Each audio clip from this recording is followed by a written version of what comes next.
الحمد لله رب العالمين.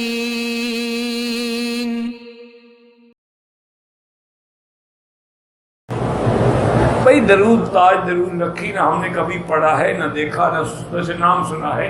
اصل درود وہ ہے جو قرآن و حدیث میں موجود ہے. اللہ نے فرمایا صلو علیہ وسلم تسلیما، اور حضور پاک نے سمجھا دیا کہ اللہم صلی علی محمد وعلی آل محمد کما صلیت علی ابراہیم وعلی آل ابراہیم فی العالمین انک حمید مجید. کیونکہ جو دوسرے درود ہیں نا جی، ان میں کوئی نہ کوئی غلطی ہو سکتی ہے، لیکن حضور کے فرمان میں تو کوئی غلطی نہیں ہو سکتی.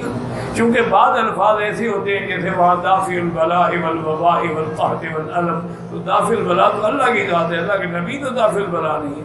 وہ تو دفع بلا کے اللہ سے دعا مانگتے تھے، اللہم یا اللہ میرے مدینے کو پاک کر دے، ونقل الوباء الى الجحفۃ، مدینے سے وبا کو نکال دے، تو اللہ سے مانگ رہے ہیں. تو بعض علماء نے مجازاً اس کو جائز رکھا، لیکن بہرحال آدمی شرک میں مبتلا ہو جاتا ہے.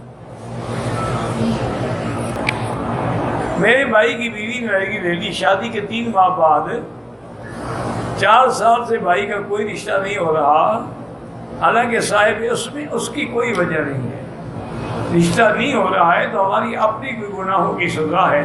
بہرحال بھائی سے کہیں کہ 3 دفعہ روزانہ سورۃ الرحمن پڑھ کے دعا مانگیں، انشاءاللہ رشتہ ہو جائے گا. اصل میں وہ پہلی بیوی سے جلا ہوا ہے نا، تو دوسری میں بھی وہ شرائط رکھتا ہوگا نا، ڈھونڈتا ہوگا، تو پھر کیسے رشتہ ہو. توکل اللہ کرو، نصیب میں ہے تو ٹھیک ہے.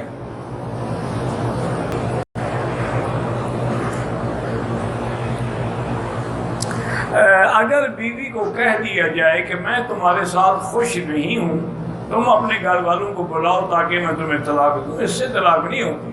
نہ تم نے گھر والوں کو بلایا نہ طلاق دی.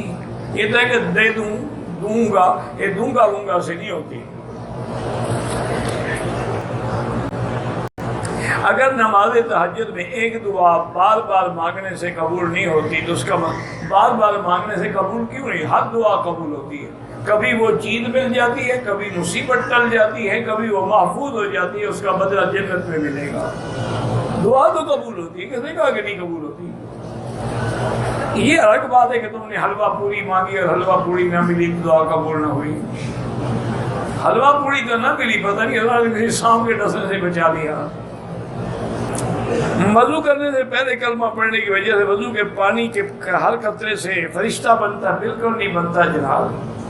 فرشتے اللہ کے پہلے ہی بہت زیادہ ہیں، ان کو تمہارے وضو کے قطروں سے بنانے کی ضرورت نہیں ہے.